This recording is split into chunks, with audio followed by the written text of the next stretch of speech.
निम्नपेढी प्रकल्प बाधित अळणगाव पुनर्वसन मौजा कठोरा बुद्रुक येथील मुस्लिम बांधवांसाठी कब्रस्तानची जागा निश्चित होऊनही त्याचा ताबा मिळत नसल्याने संतप्त गावकऱ्यांनी सोमवारी जिल्हाधिकारी यांना निवेदन दिलंय। सन 2023 पासून सुरू असलेला हा प्रश्न अद्याप मार्गी न लागल्याने मुस्लिम बांधवांनी रोष व्यक्त केलाय।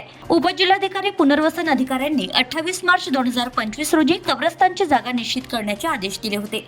मात्र ही जागा दुसऱ्याच्या ताब्यात असून प्रशासनाकडून लेआउट किंवा प्रत्यक्ष ताबा देण्याच्या प्रक्रियेला दिरंगाई होत आहे। या दिरंगाईमुळे गेल्या 3 वर्षांपासून मुस्लिम बांधवांना दफनविधीसाठी अडचणी निर्माण होत आहेत।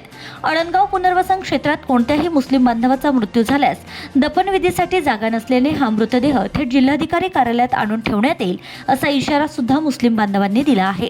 आज 2 फेब्रुवारी 2026 रोजी अळणगाव पुनर्वसन येथील सर्व गावकरी मुस्लिम बांधव कलेक्टर ऑफिसवर आलेले आहेत। आमची प्रमुख मागणी आहे, अळणगाव पुनर्वसन येथे मुस्लिम समुदायाचं कब्रस्तान अद्यापपर्यंत शासनाकडून देण्यात आलेलं नाही आहे। आमची मागणी माननीय कलेक्टर साहेबांना आहे की अळणगाव येथील कब्रस्तान जे नगररचना विभागाने आम्हाला दिलेलं आहे, नगररचना विभागाने नकाशा तयार केलेला आहे, त्या नकाशानुसार लवकरात लवकर आमचं जे कब्रस्तान आहे ते मुस्लिम बांधवांना देण्यात यावे ही आमची विनंती आहे। करिता आम्ही आज कलेक्टर ऑफिस येथे आलेलो आहोत। Bureau report RCN news.